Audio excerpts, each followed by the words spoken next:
जय हिंद फ्रेंड्स। आज हम सभी class 12 West Bengal board of higher secondary education का पॉलिटिकल साइंस का लेसन नंबर 4 करेंगे, जिसका नाम है यूएनओ। यूएनओ यूएनओ का पूरा नाम यूनाइटेड नेशन ऑर्गेनाइजेशन है। इसे हिंदी में संयुक्त राष्ट्र संघ के नाम से जाना जाता है। यूएनओ को समझने से पहले हमें प्रथम विश्व युद्ध को देखना होगा। प्रथम विश्व युद्ध यानी फर्स्ट वर्ल्ड वॉर, प्रथम विश्व युद्ध यानी फर्स्ट वर्ल्ड वॉर 1914 से 1918 के बीच हुआ था। इसमें विश्व के अधिकतर देशों ने भाग लिया था। और एक चीज हमेशा याद रखिएगा कि युद्ध में हमेशा दोनों पक्षों की हानि ही होती है। युद्ध से लाभ हम लोग कह सकते हैं कि नहीं होता है, क्योंकि दोनों पक्षों की अधिकतर हानि होती है। युद्ध की समाप्ति के बाद विश्व के अधिकतर देशों ने यह डिसाइड किया कि अब से हम किसी प्रकार की युद्ध नहीं करेंगे, क्योंकि युद्ध में दोनों पक्षों से लाखों की संख्या में लोग मारे गए, सैनिक मारे गए। इसके लिए विश्व के जो अधिकतर देश थे, उन्होंने डिसाइड किया कि हम एक ऐसा संघ का निर्माण करेंगे जो विश्व में शांति एवं सुरक्षा को बनाए रखेगा। तो इसके लिए उन्होंने 1919 ईस्वी में 1919 ईस्वी में राष्ट्रीय संघ की स्थापना की। राष्ट्रीय संघ यानी league of nation, league of nation की स्थापना की। इसका उद्देश्य, इसका जो मोटिव था यानी उद्देश्य था, उद्देश्य विश्व में शांति, विश्व में शांति एवं सुरक्षा रखा गया। तो इस प्रकार देखा गया कि इसका उद्देश्य विश्व में शांति एवं सुरक्षा रखा गया। लेकिन इसके बाद ये देखा गया कि 1939 में द्वितीय विश्व युद्ध शुरू हो जाता है, यानी सेकेंड वर्ल्ड वॉर। द्वितीय विश्व युद्ध शुरू हो जाता है 1939 से 1945 तक। इसमें भी यह देखा गया कि इसमें दो पावर थे, एक का नाम था अलाइड पावर, एक का नाम था एक्सिस पावर। द्वितीय विश्व युद्ध में दो गुट थे, एक का नाम था अलाइड पावर और एक का एक्सिस पावर। हिंदी में इसे मित्र राष्ट्र और धुरी राष्ट्र के नाम से जाना जाता है। मित्र राष्ट्र में यूएसएसआर जो अभी रसिया है, उस समय यूएसएसआर का पार्ट था। यूएसएसआर को हिंदी में सोवियत संघ के नाम से जाना जाता है। इंग्लिश में इसे यूनाइटेड सोवियत सोशलिस्ट रिपब्लिक के नाम से जाना जाता है। और इसमें एक था ब्रिटेन और एक था फ्रांस। और धुरी राष्ट्र में जर्मनी, जापान और इटली था। इन दोनों ग्रुप में आपको देख के क्या लगता है, इन दोनों में शक्तिशाली कौन है? ऑफ कोर्स आप सभी बोलेंगे कि ये शक्तिशाली है। नहीं, उस समय 1939 के समय ये ज्यादा शक्तिशाली था। उस समय जर्मनी का हिटलर था, इटली का मुसोलिनी।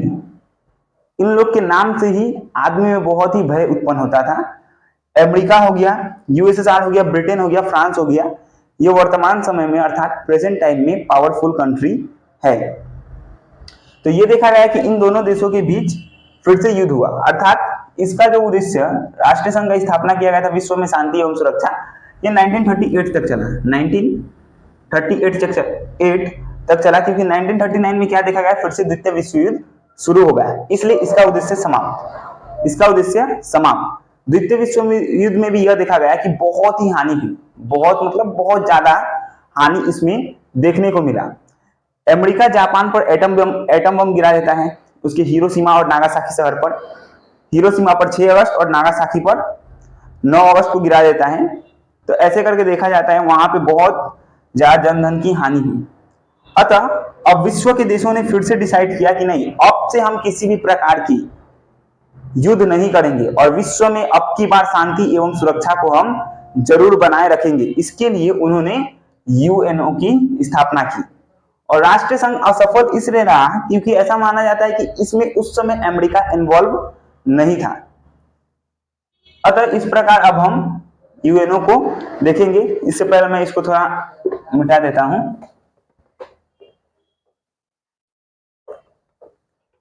अतः द्वितीय विश्व युद्ध 1939 से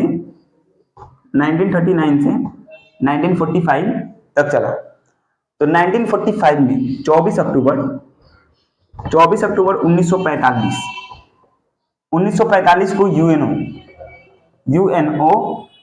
की स्थापना की गई। यूएनओ की स्थापना की गई। तभी से हर साल 24 अक्टूबर को यूएनओ दिवस मनाया जाता है। जिस तरह हर साल हम सभी 15 अगस्त को इंडिपेंडेंस डे सेलिब्रेट करते हैं, उसी तरह हर साल 24 अक्टूबर को यूएनओ दिवस मनाया जाता है। इसका सेम उद्देश्य विश्व में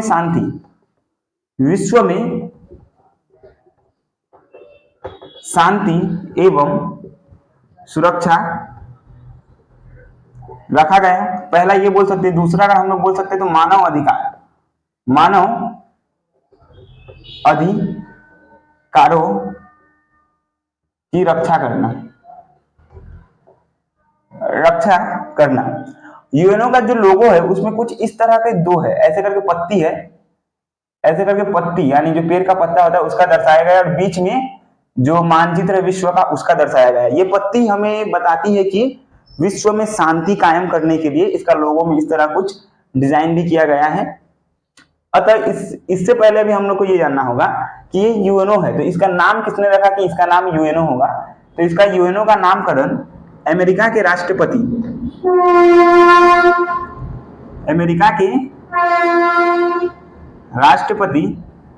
फ्रैंकलिन डी रूजवेल्ट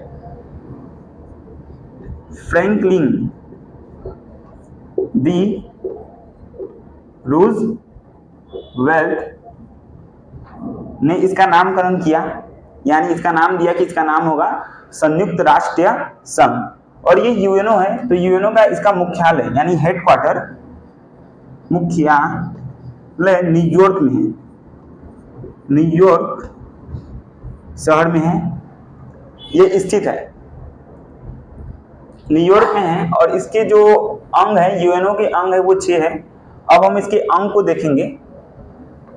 अंग यानी यूएनओ के ऑर्गन को हम सभी अभी देखेंगे। यूएनओ के अंग, इसके अभी अंग 6 है। 6 में से जो पहला है उसका नाम है साधारण सभा, इंग्लिश में से जनरल असेंबली के नाम से जाना जाता है। दूसरा है सुरक्षा परिषद, इसे इंग्लिश में सेक्रेटरी काउंसिल के नाम से जाना जाता है। आप सभी लिख लीजिएगा, मैं नहीं लिख रहा हूं। तीसरा है आर्थिक एवं सामाजिक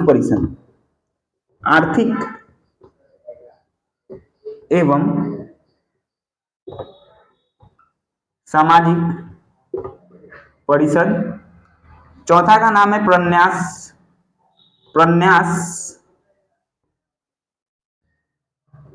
परिषद। पांचवा का नाम है अंतरराष्ट्रीय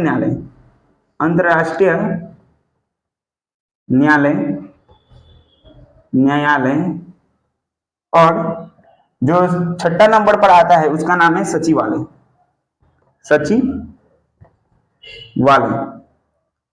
आप सभी को याद हुआ कितने 6 अंग है, रिपीट करिए। पहला क्या है साधारण सभा, दूसरा है सुरक्षा परिषद, तीसरा है आर्थिक एवं सामाजिक परिषद, इसे इंग्लिश में इकोनॉमिक एंड सोशल काउंसिल के नाम से जाना जाता है। जो चौथा है वो है प्रन्यास परिषद, इसे इंग्लिश में ट्रस्टीशिप काउंसिल के नाम से जाना जाता है। और आपका जो पांचवा है वो है अंतरराष्ट्रीय न्यायालय इंटरनेशनल कोर्ट, और जो छठा बनता है वो है सेक्रेटरी काउंसिल। याद हुआ, पहला क्या है साधारण सभा, दूसरा क्या है सुरक्षा परिषद, गुड, तीसरा क्या है आर्थिक एवं सामाजिक परिषद, चौथा प्रन्यास परिषद, वेरी गुड, पांचवा क्या है अंतरराष्ट्रीय न्यायालय, और छठा क्या है सचिवालय। अतः अब हम एक एक करके इनके बारे में देखेंगे कि ये साधारण सभा है क्या, सुरक्षा परिषद क्या है, आर्थिक एवं सामाजिक परिषद क्या है, प्रन्यास परिषद क्या है, अंतर्राष्ट्रीय न्यायालय क्या है। ऐसे करके एक एक को देखेंगे।